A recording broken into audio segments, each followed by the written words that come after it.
Good morning, dear friends. What a joy for us to be here another day and always a new beginning. Every day is an exercise of renewal.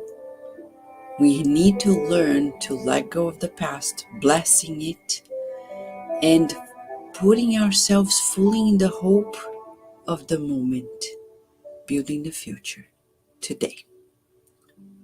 Emmanuel is going to help us. In chapter 70 of the book Vineyard of Light, he brings to us a very important message. He quotes Jesus in Luke chapter 9, verse 44.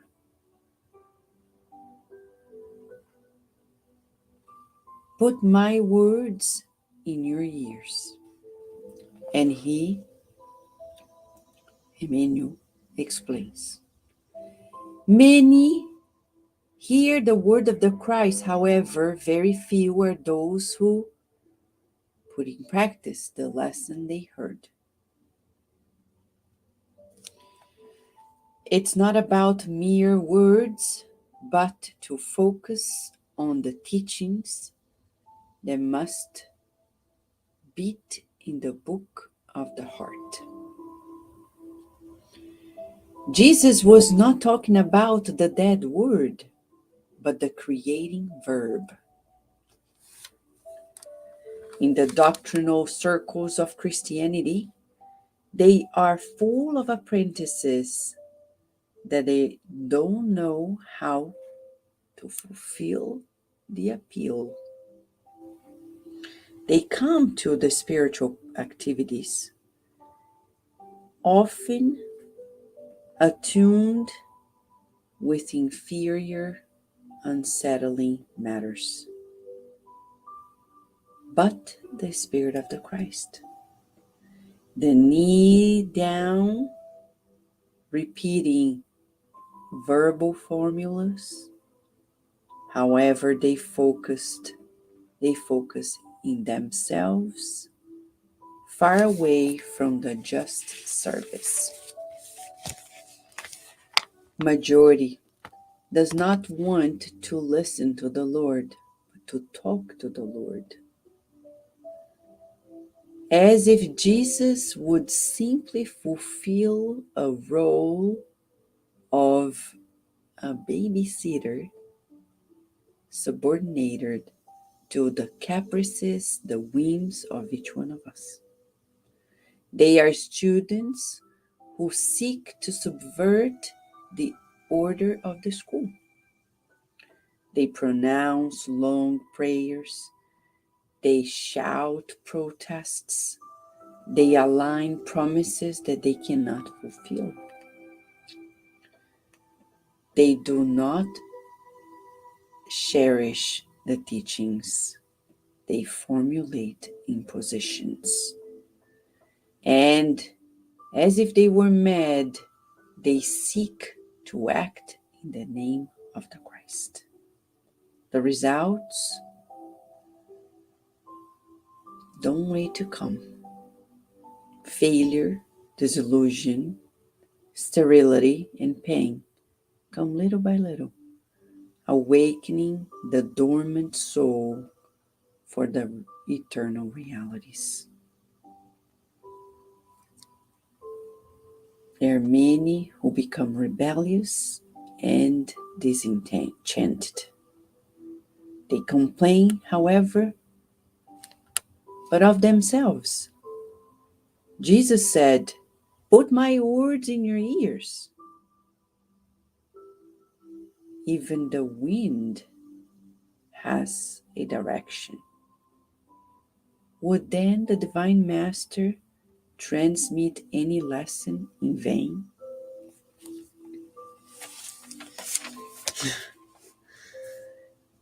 You see, this book has 180 messages.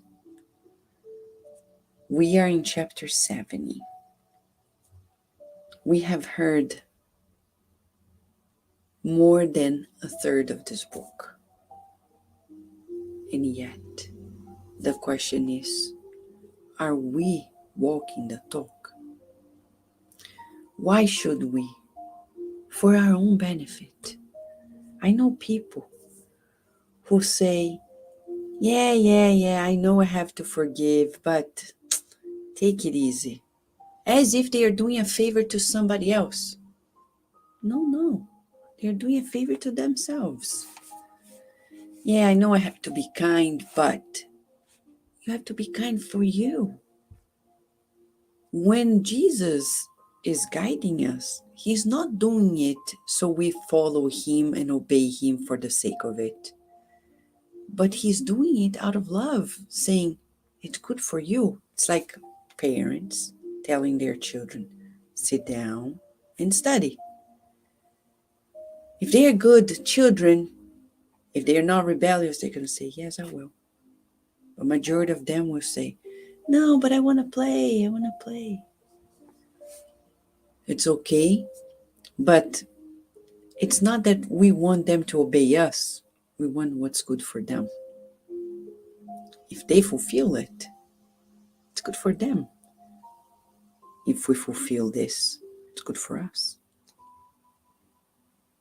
Learning to detach, learning to let go, learning to forgive, learning to love, learning to be selfless, to be altruistic. It's good for us and for others, but it's good for us as well.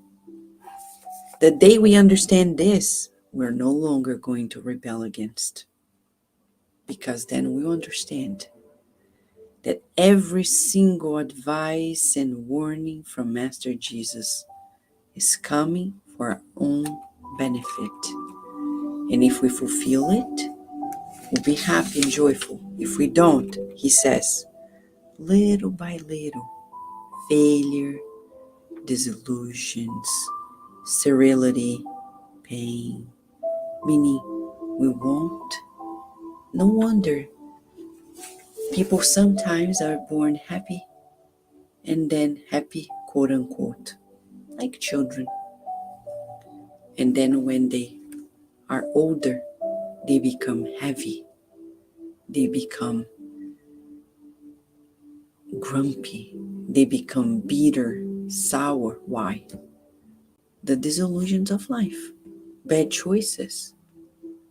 Any time in our lives is time to shift gears. No matter if we're 90 or 9, it's time to follow the Master. And it's always a delight, friends. Who am I to say I'm learning just like everybody here? And it encourages us to fulfill it. Let us listen to the Master. Question to us that Emmanuel is asking: would the Divine Master transmit any lesson in vain? What is the main lesson he has taught us that we would like to fulfill today? Let us pray.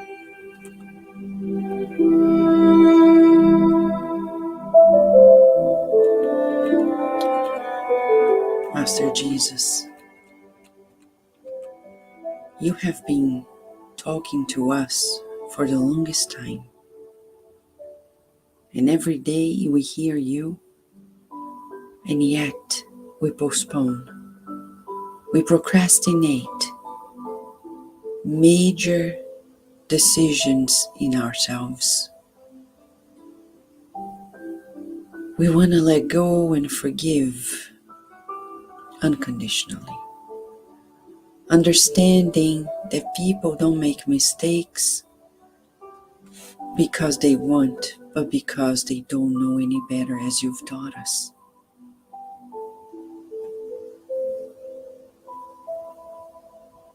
We want to bless the best with you and let it go. Bless everyone in our lives and visualize you with each and every person. Blessing, enveloping with your love, and your kindness. We want to thank you, dear Lord, for being our shepherd, for guiding us, protecting us, feeding us with your nourishment of love. Today we visualize you in our homes, in our workplaces.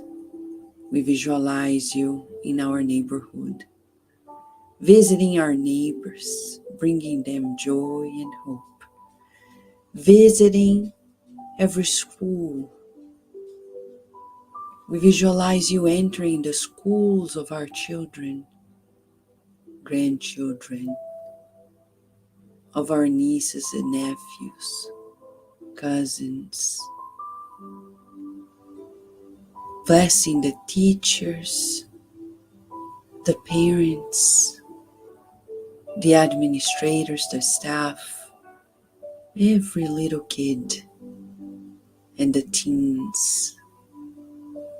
We visualize you entering the hospitals and blessing every person who is in need of help, every doctor, nurse, therapists. We visualize you in all businesses, visiting business people, calming their anxieties, making them feel loved, making them feel cared for. We visualize you entering prisons and shelters, renewing the minds and the feelings of everyone who is there. And we see you walking through the streets of our cities, entering nursing homes, bringing new joy to the hearts of those who are in need of help. And our planet, feeling your loving embrace of peace, of harmony, being invited to bridges of friendship amongst nations. Thank you, dear Master, for another day, and so be it.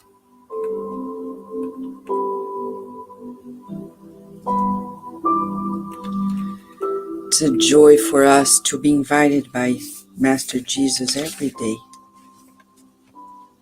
He's just saying, let's be good students, that's all it is. Listen to the teacher, right? Let's listen to the teacher and do our homework. Thank you, friends, for being here with us once again. Thank you, Lu. Thank you, Nora. Thank you, Slavic. Thank you, Maria Isabel. Thank you, Beth. Thank you, Daisy. We wish you a lovely day, Elsa, and night. And we hope we may listen to the Master today like no other day.